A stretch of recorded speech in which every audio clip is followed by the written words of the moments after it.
नमस्कार, न्यूज मंच देख रहे हैं आप और मैं हूं विशाल वैभव। अभी हमारे साथ बात करने के लिए बीजेपी ओबीसी मोर्चा के प्रवक्ता भूपेंद्र यादव हैं, जो कि अपनी बातों को काफ़ी ही बेबाकी से रखते हैं और कहीं ना कहीं राजद सुप्रीमो लालू प्रसाद यादव को जो है उन्हीं के अंदाज में जो है बिल्कुल ये भी जवाब देते हैं। लेकिन इनका जो कथन है वो हालांकि उनसे काफ़ी ही अलग रहता है और बीजेपी से हैं और सनातन पर उंगली उठाने वालों को तो ये बिल्कुल बर्दाश्त भी नहीं करते हैं। ये खुद कहते हैं कि हम लोग राम और कृष्ण के जब वंशज हैं तो हम लोग सनातन का अपमान कैसे सह सकते हैं। तो कहीं ना कहीं काफ़ी अपनी बातों को जवाब देते हैं बेबाकी से। तो आज हम इनसे बात करते हैं कि जिस तरह से राजनीति में लगता है नए नए बयान देखने को मिल रहे हैं, महाकुंभ पर अटैक किया जा रहा है, इसको लेकर हम बात करते हैं। सर, नेता प्रतिपक्ष तेजस्वी यादव ने बीजेपी पर निशाना साधते हुए कहा कि हम लोगों ने आरक्षण को बढ़ाया लेकिन भाजपा वालों ने आरक्षण को फंसाया। क्या कुछ कहेंगे? ऐसा है कि तेजस्वी जी लालू जी के जो सुपुत्र हैं, ये एकमात्र इनके पास भाजपा ही एक ऐसी पार्टी है जिस पर आलांछन लगा करके ये जो है बिहार के जदुवंश और पिछड़े अति पिछड़े को फुसलाना चाहते हैं। जबकि इनको यह मालूम नहीं है कि सबसे पहले जैसे हमारे आदरणीय नरेंद्र मोदी जी केंद्र में स्थापित हुए, स्थापित होने के साथ ही पिछड़ा आयोग का जो संवैधानिक दर्जा देने का काम किया, हमारे आदरणीय नरेंद्र मोदी जी ने देने का काम किया। लालू प्रसाद जी अपने शासन में कहाँ दिलवाए?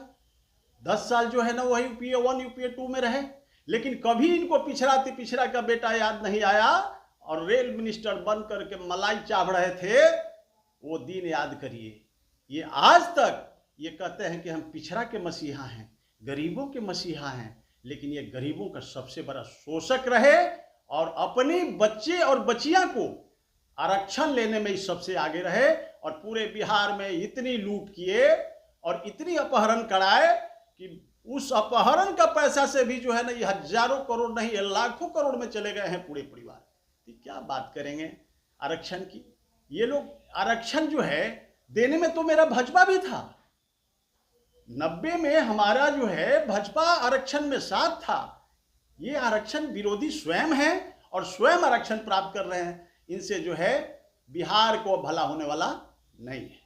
सर, उन्होंने एक बात कही कि आरएसएस के विद्यालय में पढ़ने वाले लोग, ये लोग आरक्षण के बारे में क्या बोलेंगे? ये लोग जाति जनगणना के भी विरोधी रहे हैं।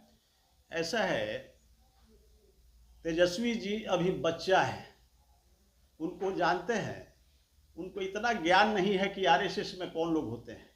आरएसएस में वही लोग होते हैं जो सच्चे सनातनी और देशभक्त होते हैं। इनके जैसा कटुआ जोड़े टोपी पहन के घूमने वाले लोग नहीं हो सकते हैं आरएसएस में। ये तो बहुत दुर्भाग्यपूर्ण बात है। इस बात को तेजस्वी जी को वापस लेनी चाहिए, नहीं तो बिहार का सनातनी खतरे में होगा और आने वाला 2025 चुनाव में यही सनातनी इनको वोट के चोट देकर के जो है ना समाप्त कर देगी, ताकि ये विपक्ष में भी बैठने के लायक नहीं रहेंगे। उन्होंने एक चीज और कहा है कि कर्पूरी ठाकुर को जो लोग गाली देते थे वही लोग भारत रत्न देने का काम किया है। आज लालू प्रसाद यादव को भी ये लोग गाली देते हैं और यही लोग लालू प्रसाद यादव को भारत रत्न देंगे। तो क्या सर, आप लोग भारत रत्न देने के लिए तैयार हैं क्या लालू यादव को? ऐसा है, इस बात पर तो तेजस्वी जी घिर गए। अब बताइए, हमारे आदरणीय लालू प्रसाद जी ये दूध के धोल नहीं खान, ये बिहार के वीरप्पन हैं। जिस प्रकार जो है दक्षिण भारत में वीरप्पन हुआ करते थे, जो पूरे जंगल के लाल चंदन और पूरे हाथी के दांत को बेच दिया करते थे, ठीक उसी प्रकार जो है ये जो है बिहार के वीरप्पन पूरे जदुवंश और पिछड़े अति पिछड़े को, बच्चे को, मान सम्मान को बेचने का काम करने वाला लालू प्रसाद यादव जी, ये क्या बात करेंगे?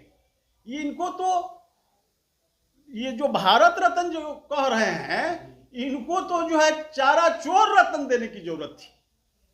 यदि भविष्य में जरूरत पड़ेगा तो इनको चारा चोर रत्न दिया जाएगा। लेकिन सर, वो तो हमेशा ये जो कहते हैं कि हम लोग यदुवंशियों के काफी शुभचिंतक रहे हैं और यदुवंशियों को हम लोगों ने आगे बढ़ाया, गरीबों को आगे बढ़ाया, गरीबों को आवाज दिया।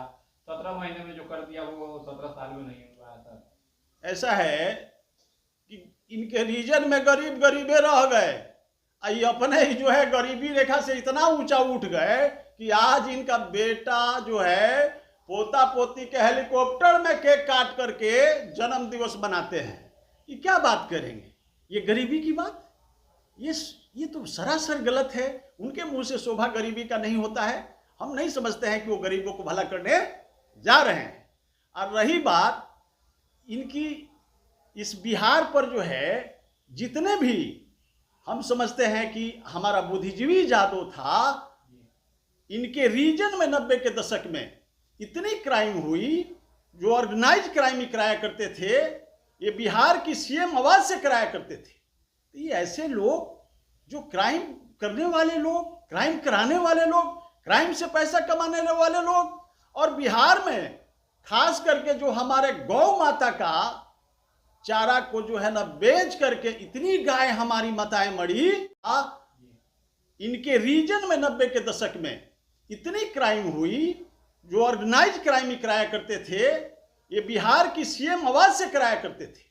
तो ये ऐसे लोग जो क्राइम करने वाले लोग, क्राइम कराने वाले लोग, क्राइम से पैसा कमाने वाले लोग, और बिहार में खास करके जो हमारे गौ माता का चारा को जो है ना बेच करके इतनी गाय हमारी माताएं मरी, ये जदुवंश के क्या बात करेंगे? अरे भाई, मैं तेजस्वी जी से पूछना चाहता हूं कि 30 रुपए किलो जो है खल्ली आता है तीसी का। इनके पिताजी जो है ना 15 साल बिहार में रहे, इनका पिताजी 10 साल केंद्र में यूपी 1 यूपी 2 में रहे, लेकिन आज भी अनाज का कचरा अनाज से 100 गुना रेट पर बिकता है जो गौ माता खाती है। तो क्या बात करेंगे? ये कभी इसकी बात किए, न तो गौ की बात किए, न तो ग्वाला की बात किए, न तो गरीब की बात किए, न तो गंगा की बात किए। इनके मुंह से जो है ना ये सब बात शोभा नहीं दे रहा है। और रही बात अनाज का कचरा अनाज से जो 100 गुना रेट पर बिक रहा था, उन दिनों लालू यादव को हमने जो है इस बात को रखा था, लेकिन उन्होंने कहा कि अरे छोड़ो ये सब बात, ये क्या गरीब की बात करेंगे, गाय की बात करेंगे, गंगा की बात करेंगे। ये सिर्फ लच्छेदार बात करने वाले लोग, ये लोग धन्ना सेठ बन गए, और पूरे बिहार का हमारा भाई लोग जो है आज जो है दर दर भटक रहा है, मजबूर हो रहा है, पढ़ लिख कर बेरोजगारी की ओर बढ़ा हुआ है। ये क्या बात करेंगे? ये तो हम लोग का यदुवंश कम्युनिटी को, हम लोग राम और कृष्ण से डील होने वाले एक छोटी सी जो है, जो बरेड़ी जाति से आते हैं, उनसे हम लोग डील होने लगे। ये हमारा दुर्भाग्य रहा यदुवंश का। ये सरासर ये लोग अन्याय पार्टी है। ये लोग स्वयं का निर्माण करने वाला पार्टी है, जो राजद पार्टी है। सर, एक सवाल होगा, आखिरी सवाल होगा। जिस तरह से कुंभ को भी लेकर लगातार सवाल उठाए जा रहे हैं, कभी अखिलेश यादव बोलते हैं, कभी बिहार से लालू प्रसाद यादव कहते हैं कि कुंभ फालतू है, अखिलेश यादव कहते हैं कि महाकुंभ है ही नहीं, तो ममता बनर्जी भी बोल देती है कि महाकुंभ जो है ये मृत्यु कुंभ है। इस तरह के बयान जो सनातन को लेकर दिया जा रहा है, कैसे देखते हैं? क्योंकि आप लोग लगातार महाकुंभ को भी लेकर आप लोगों ने काफी प्रशंसा की है, हालांकि विदेश के भी लोग आगे प्रशंसा किए हैं, लेकिन जब अपने देश के नेता इस तरह से बयान दे, कैसे देखते हैं इस तरह के बयान को? ऐसा है कि ये लोग जो तीनों चारों नेता जो बोल रहे हैं, हमारे लालू प्रसाद जी का मैं स्टेटमेंट सुनाऊं कि कुंभ क्या जाना है, फालतू बात है। अरे मेरे भाई, आप सनातनी को इस तरह से बोल रहे हैं तो हम तो समझते हैं कि आपका दुर्भाग्य तय हो गया। और रही बात ममता बनर्जी का, ये लोग जितने जो है सनातनी के ऊपर आक्षेप लगा रहे हैं, ये लोग टोपी पहनने वाले लोग हैं, ये लोग देशद्रोही लोग हैं। आप मजाक मत समझ लीजिए, हिंदू धर्म पर ये लोग अटैक कर रहा है। अरे मेरे भाई, आप छठ त्योहार क्यों करते हैं? आप जो है ना दिवाली क्यों मनाते हैं? इसको क्यों नहीं फालतू बोलते हैं? आप मुसलमान का त्योहार आता है, आप उसको फालतू क्यों नहीं बोलते हैं? ईद पर जाके टोपी लगा के जो है ना मियाँ जी जोड़े लोग भोजन चापते हैं, सेवैया खीर, तो वो फालतू नहीं है। इतनी बकराएं कटता है, इतनी गाय कट जाती है, और वैसे त्योहार पर आपने कभी बोला? ये दुर्भाग्य है देश का, ऐसे लोगों को चिन्हित करके ये आने वाला 2025 चुनाव होगा, इनको वोट के चोट दे करके जो है ना पूरे बिहार और जो है ना बंगाल की धरती और यूपी की धरती से खदेड़ करके फिर वही जमुना माई में जो है ना यहाँ गंगोत्री में और जो है उनको समाहित करा देगी जनता। इस बात को पूरे हिंदुस्तान की जनता जो है वो समझ चुकी है कि ये लोग जो है अपन कुशल कुशल जग माही अनकर कुशल काहे का चाही, यही विचार के लोग है। ये लोग देश के लिए जन्म नहीं लिया है, ये लोग स्व निर्माण के लिए जन्म